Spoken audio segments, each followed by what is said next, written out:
수업 시간 시작하겠습니다. 자, 여러분 다들 교과서랑 학습지 다 들고 왔나요? 좋습니다. 그럼 오늘도 즐겁게 배우는 과학 시간 시작해 보도록 하겠습니다. 자, 우리가 어떠한 단어에 대해서 배우고 있었죠? 그렇죠. 우리는 물질의 특성에 대해서 배우고 있었습니다. 자, 그래서 우리가 지난 시간에 여러 가지 생물질과 혼합물에 대한 이야기를 나누어 보았습니다. 그러면 이번 시간에는 무엇에 대해서 할 것이냐? 선생님과 생각 열기 시간을 가져봅시다. 자, 여러분들, 만약에 이렇게 커다란 쇠공과 커다란 스타이로폼 부피가 같은 쇠공과 스타이로폼 공이 있고, 그리고 질량이 같은 쇠공과 스타이로폼 공이 있습니다. 자, 이렇게 공들이 있을 때 어떠한 것들이 가라앉을까요? 가라앉으려면 어떠한 조건을 충족해야 될까요? 그렇죠. 상민이. 좋은 생각인 것 같아요. 상민이는 부피가 커야 가라앉을 것이다 라고 이야기를 해주었습니다. 그러면 상민이의 생각대로 하면 어떠한 것들이 가라앉아야 하죠? 그렇죠. 상민이의 생각대로 하면 부피가 커다란 이 세 가지 공들이 가라앉고 쇠공은 위로 뜨게 되겠네요.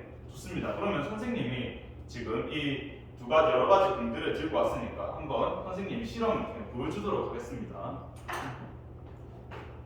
자, 여기 물이 수조가 있습니다. 여기에다 선생님이 지금 같은 크기의 쇠공과 같은 부피의 쇠공과 스타이로폼 공을 넣어볼게요. 자, 뒤에 앉은 학생들도 잘 보이나요? 좋습니다. 지금 보니까 어떠한 공이 가라앉았죠? 맞습니다. 지금 스타이로폼 공은 뜨지만 쇠공만 가라앉고 있어요. 지금 보니까 상민이의 예상과 조금은 다르게 결과가 나온 것 같아요.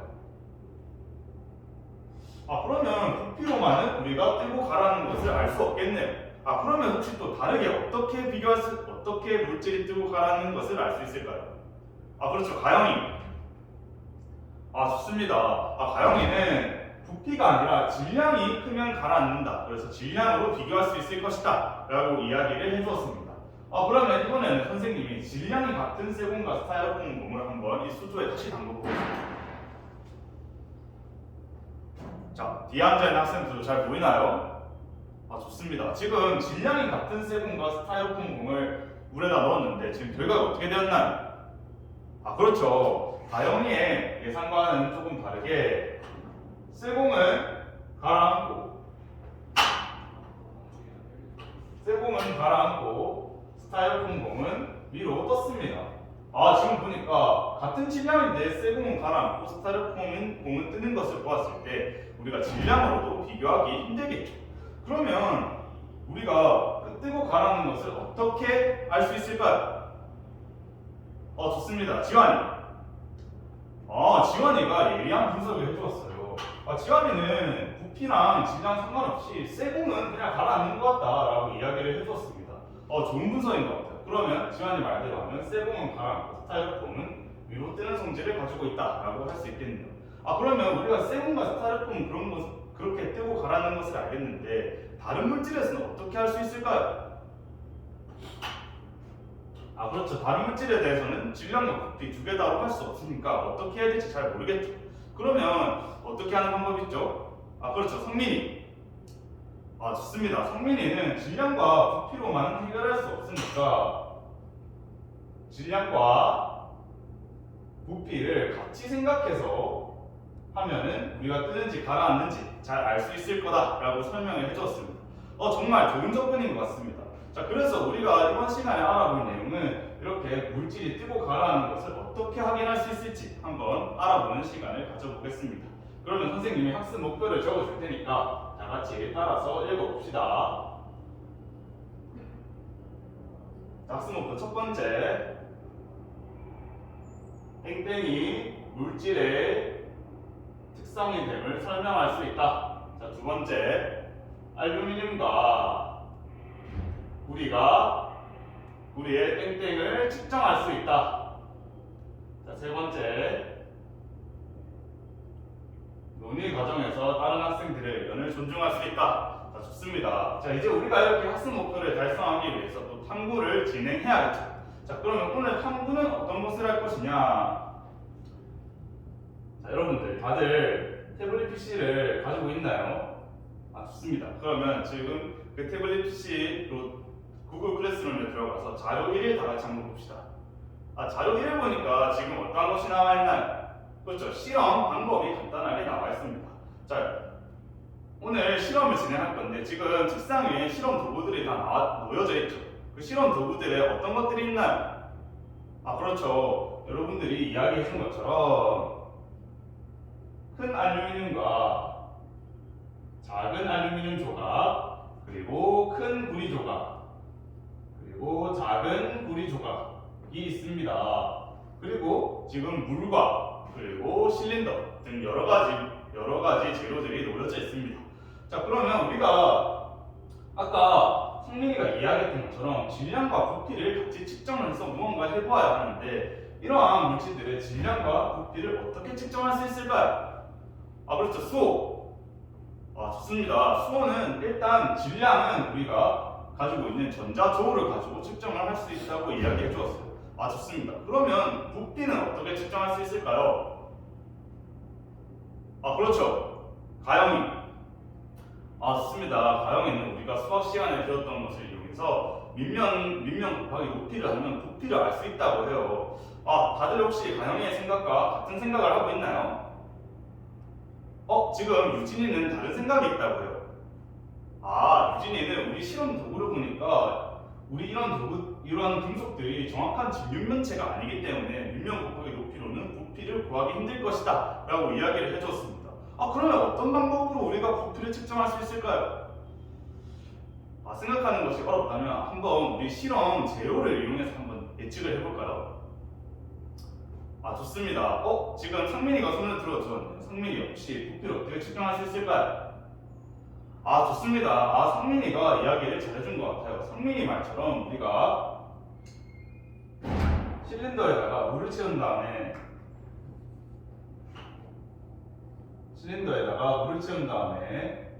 금속을 넣었을 때 늘어난 부피를 이용해서 금속의 부피를 측정할 수 있다라고 이야기를 해줬습니다. 아, 정말 좋은 접근인 것 같습니다. 우리가 이렇게 질량과 부피를 측정하는 방법을 알았으니까 이 방법을 가지고 실험을 한번 진행해 보아야겠죠. 자, 그러면 질량과 부피를 한번 실험을 통해서 측정해 보도록 합시다.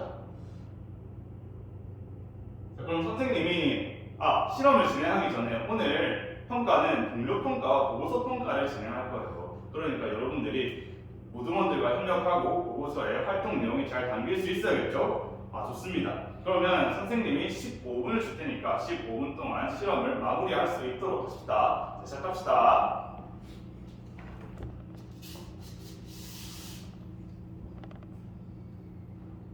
지금 1조는 실험용 장갑과 실험복 그리고 보안경을 착용하고 있는 모습을 보니까 실험실 안전수칙을 잘 지켜서 실험을 하고 있는 것 같아요. 아, 정말 좋습니다. 실험이 끝날 때까지 실험 안전사항을 지켜서 해볼 수 있도록 합시다.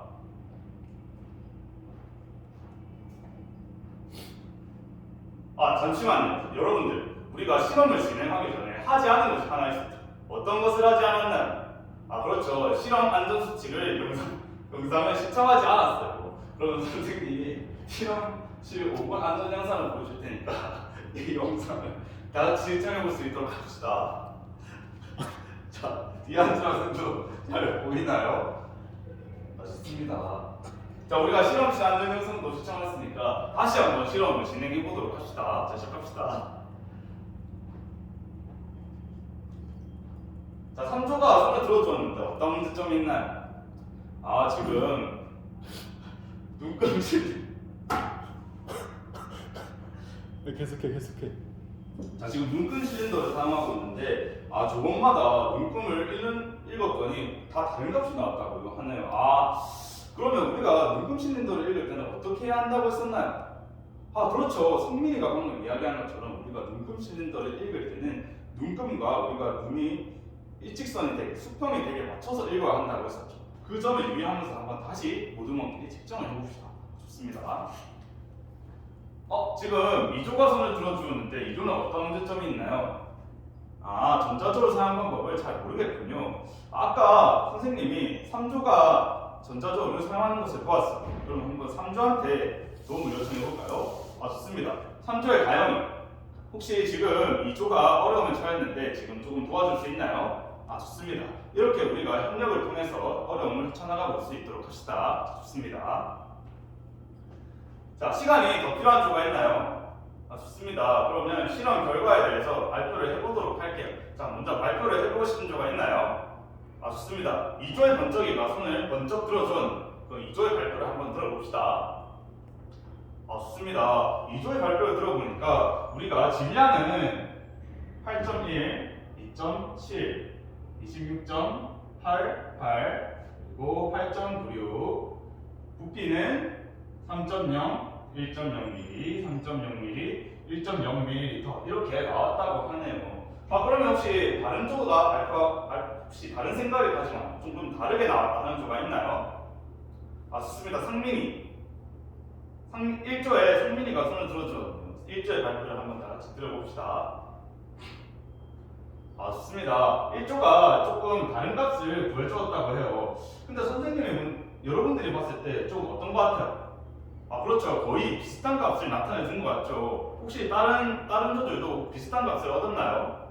좋습니다. 그러면 우리가 이렇게 한 조에 우리가 이렇게 비슷한 값을 얻었으니까 값을 이렇게 해서 한번 논의를 해보도록 할게요. 자, 그러면 우리가 이렇게 질량과 부피는 이렇게 측정을 통해서 알아내었는데 아까 선생님이 처음에 생각나기 시간에 무엇에 대해서 이야기하였었죠? 네, 그렇죠. 물에 뜨고 가라앉는 것을 어떻게 알 수 있느냐에 대해서 우리가 탐색을 하고 있었어요. 그렇기 위해서는 이 질량과 부피를 어떤 조작을 가하여야 할 텐데 어떤 조작을 가하여야 하는지 한번 조별로 논의를 해서 알아볼까요? 좋습니다. 그러면 선생님이 마찬가지로 10분을 줄 테니까 10분 동안 조원들끼리 논의해서 이렇게 질량과 부피를 어떻게 조작하면 좋을지 한번 논의를 해보도록 합시다. 시작합시다. 좋습니다. 시간이 더 필요한 조가 있나요? 좋습니다. 모든 조가 논의가 끝난 것 같아요. 자, 그러면 논의 결과에 대해서 우리가 발표를 한번 해볼게요. 먼저 발표하고 싶은 조가 있나요? 좋습니다. 6조가 손을 들어주었네요. 6조의 번쩍이가 발표를 해봅시다. 좋습니다. 6조가 아주 발표를 잘해준 것 같아요. 6조는 부피랑 질량을 곱해보았다고 해요. 부피랑 질량을 곱해보니까 24.3, 2.7, 80.64, 8.96이 나왔다고 합니다. 좋습니다. 혹시 또 다른 생각을 가진 조가 있나요? 그렇죠. 2조가 발표한다고 하니까 집중해서 들어봅시다. 좋습니다. 2조는 부피랑 질량을 더해보았대요. 더해보니까 11.1, 3.7, 29.88, 그리고 9.96이 나왔다고 합니다. 자, 그럼 혹시 또 다르게 나온 조가 있나요? 그렇죠. 5조가 발표를 해본다고 하니까 5조의 발표를 들어봅시다. 좋습니다. 5조는 질량을 부피로 나눠보았대요. 이렇게 질량을 부피로 나눠보니까 2.7, 2.7, 그리고 8.96, 8.96이 나왔다고 해요. 자, 혹시 또 다르게 나온 조가 있나요? 좋습니다. 자, 모든 조의 발표를 들어보니까 이렇게 세 가지 의견으로 나뉘는 것 같아요. 지금 이렇게 의견이 나뉘고 있는 것 같습니다. 자, 보니까 그럼 혹시 이렇게 세 가지 의견에 대해서 우리가 발표를 나누어 보았는데 혹시 궁금한 점이나 설명해 볼 학생 있나요? 좋습니다. 지금 5조의 성민이가 할 말 하고 싶은 말이 있다고 하네요. 성민이의 말을 집중해서 들어봅시다. 좋습니다. 성민이는 우리가 지금 아까 논의를 하는 이유가 물에 뜨는지 가라앉는지를 알기 위해서 이 논의를 하고 있다고 합니다. 그래서 셀은 가라앉고 스타일폼은 뜬다 이런 식으로 우리가 물질마다 명확한 값을 가지게 나와야 하는데 이렇게 두 가지 의견과 같이 값이 같은 물질에서 다르게 나오는 것은 옳지 않다라고 이야기를 해주었습니다. 정말 예리한 지적인 것 같아요. 다른 조학생들도 성민이의 의견을 듣고 나니까 어떤가요? 그렇죠. 생각이 바뀌었나요? 좋습니다. 그러면 우리가 5조와 6조가 정한 것처럼 이렇게 질량을 부피로 나눈 값을 이용하여 물질이 뜨고 가라앉는 것을 정할 수 있다라고 이야기해도 될까요? 좋습니다. 그러면 우리가 이번 실험을 통해서 어떤 학급의 결론을 얻어내었다고 할 수 있나요? 그렇죠. 지환이. 좋습니다. 지환이는 학급의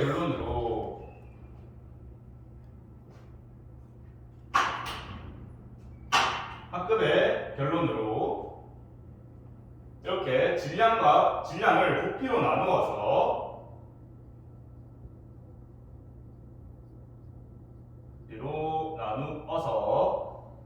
물질이 뜨고 가라앉는 것을 결정할 수 있다라고 이야기를 해주었습니다. 자, 그러면 우리가 선생님이 여러분들의 학급의 결론에서 조금 더 덧붙여서 설명을 해보도록 할게요. 여러분이 질량을 부피로 나눠서 잘 구해준 것 같습니다. 자, 이 질량을 부피로 나누는 값을 혹시 뭐라고 하는지 알고 있는 학생 있나요? 그러면 지금 교과서를 뒤져서 어떠한 말이 들어갈지 한번 찾아봅시다. 좋습니다. 상민. 그렇죠. 우리가 질량을 부피로 나눈 것을 밀도라고 하기로 했습니다. 그리고 이 밀도는 우리가 구해준 것처럼 단위는 그램 퍼 밀리리터를 가진다라고 잘 이야기해 준 것 같아요. 근데 지금 가영이가 질문이 있는 것 같아요. 좋습니다. 가영이가 예리한 질문을 한 것 같아요.